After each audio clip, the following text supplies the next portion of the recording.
नमस्कार दोस्तों, जय श्री राम, जय श्री बागेश्वर धाम सरकार। जय हो श्री बालाजी महाराज की, जय हो श्री सन्यासी बाबा की। तो दोस्तों, आपको तो पता ही होगा कि होली का पर्व अब ख़त्म हो चुका है। साथ ही आपको बता दें कि हर जगह होली को बड़े ही धूमधाम से मनाया गया है। बड़े ही शांतिपूर्वक तरीके से होली को मनाया गया है। ऐसे में अपने बागेश्वर धाम सरकार यानी पंडित धीरेन्द्र कृष्ण शास्त्री जी भी होली बड़े अच्छे से मना पाए, क्योंकि आपको बता दें कि अपने गढ़ यानी कि गढ़ा के हनुमान में ही उन्होंने होली का आयोजन किया है। साथ ही सभी उसके मित्रगण और प्यारे गण सभी वहीं पर पहुँचे हैं। बागेश्वर धाम सरकार हर साल अपने साथ बहुत से लोगों के साथ होली मनाते हैं। साथ ही आपको बता दें कि होली बनाते समय वे बहुत से रंगों का यूज करते हैं। और बता दें कि बागेश्वर धाम सरकार हमेशा से ही ज़मीन से जुड़े हुए व्यक्ति है। साथ ही अपने भक्तों के लिए वे हमेशा खड़े रहते हैं। अपने भक्तों की हँसी खुशी के लिए वे हमेशा तत्पर तैयार रहते हैं। तो ऐसे में जब उनके भक्तों ने उनसे आग्रह किया कि गुरुजी, आपको होली समारोह गढ़ा के हनुमान में ही रखना पड़ेगा, तो उन्होंने गढ़ा में ही अपने निजी स्थान पर ही होली का आयोजन किया। साथ ही बहुत से लोग उनसे मिलने के लिए भी आए और उन्हें रंग लगाया। दोस्तों, आपको बता दें कि बागेश्वर धाम सरकार यानी पंडित धीरेन्द्र कृष्ण शास्त्री जी होली के समय अपने हमेशा अपने घर पर ही होली मनाते हैं। पिछली बार वे अनिरुद्ध आचार्य जी के साथ होली मनाने वृंदावन गए थे। साथ ही अब की बार उन्होंने अपने घर पर ही होली का आयोजन किया।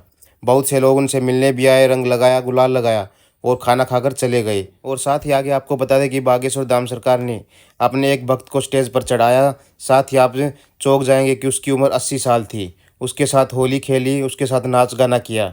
साथ ही बागेश्वर धाम सरकार गीत गाते रहे और वे नाचते रहे। ऐसे में पता चलता है कि बागेश्वर धाम सरकार कितने ज़मीन से जुड़े हुए व्यक्ति है। अपने हर भक्त, हर शिष्य के प्रति इतना आदर रखते हैं कि उनको स्टेज पर ही चढ़ा लिया हाथ पकड़कर। साथ ही उनके साथ डांस भी किया। लेकिन बहुत से लोगों की ये मनसा रहती है कि हम भी बागेश्वर धाम सरकार के साथ होली खेलें या डांस करें या उनके हाथ पकड़कर कुछ भी करें। दोस्तों, आपको बता दें कि बागेश्वर धाम सरकार बहुत अच्छे व्यक्तित्व के स्वामी है। और ऐसे में अगर वे ऐसे काम करते तो उनके प्रति आदर और भी बढ़ जाता है। बागेश्वर धाम से जुड़ने के बाद कम से कम 21 पेशी करना अथवा बागेश्वर धाम के 21 बार दर्शन करना अनिवार्य हो जाता है। बागेश्वर धाम की पेशी करने के लिए आपको मंगलवार और शनिवार का समय उचित रहता है, परंतु भीड़ ज्यादा होने के कारण आप यहाँ पर किसी भी दिन आ सकते हैं। समय अनुसार जब बागेश्वर धाम में टोकन जमा होते हैं तो आप टोकन जमा कर सकते हैं। यदि लिस्ट में आपका नाम आ जाता है तो आपको कांटेक्ट किया जाता है। इसके बाद आप बागेश्वर धाम के महाराज से मिल सकते हैं। साथ ही अब तो बागेश्वर धाम सरकार ने अपने फोन नंबर भी सार्वजनिक कर दिए है, कोई भी उनसे बात कर सकता है। घर बैठे बागेश्वर धाम की अर्जी कैसे बंधे? तो दोस्तों, आज हम आपको छतरपुर जिले के बागेश्वर धाम के बारे में कुछ महत्वपूर्ण बातों की जानकारी देने आए हैं, जिसमें आप उसकी प्रत्यक्ष प्रमाण भी देख सकते हैं। बागेश्वर धाम में वर्तमान समय में लाखों की संख्या में लोग जुड़ चुके हैं। यहाँ पर लोगों के जुड़ने का प्रमुख कारण ये है कि बागेश्वर धाम के अलावा कई ऐसे स्थानों पर लोग अपनी समस्या लेकर गए और उनकी समस्या कहीं पर ठीक नहीं हुई, परंतु बागेश्वर धाम आने के बाद उनकी समस्या पूरी तरीके से हमेशा हमेशा के लिए दूर चली गई। बागेश्वर धाम के माध्यम से कई लोगों को जीवन में एक नई खुशी मिली है। बागेश्वर धाम के अंतर्गत भगवान शिव की रुद्र अवतार महाबली बजरंग जी की प्राचीन प्रतिमा स्थापित है।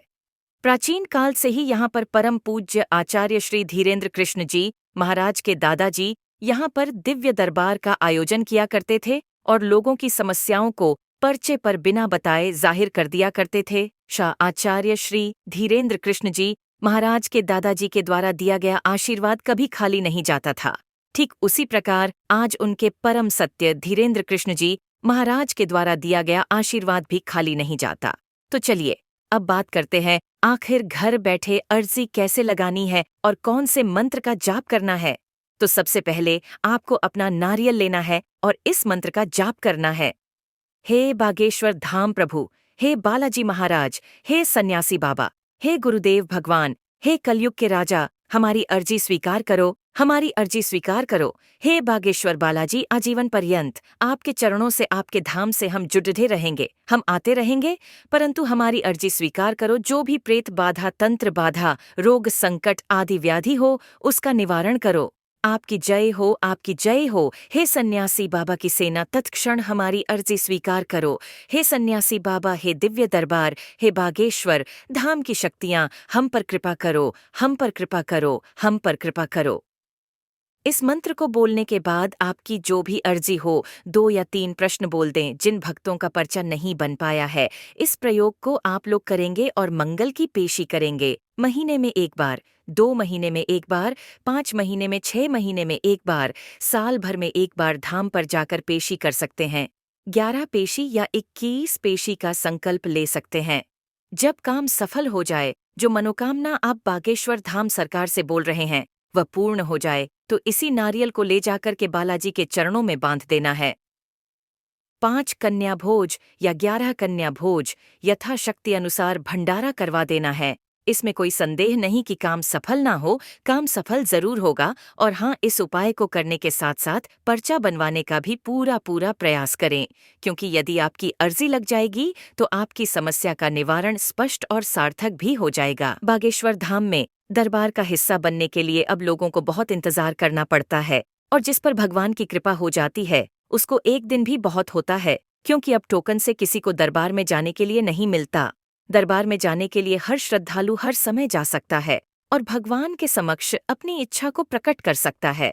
और अगर भगवान की कृपा रही तो बिना किसी के कहे उनकी अर्जी स्वीकार हो जाएगी और धीरेन्द्र कृष्ण शास्त्री, जो कि बागेश्वर धाम के प्रमुख हैं, उनके द्वारा बुला लिया जाएगा।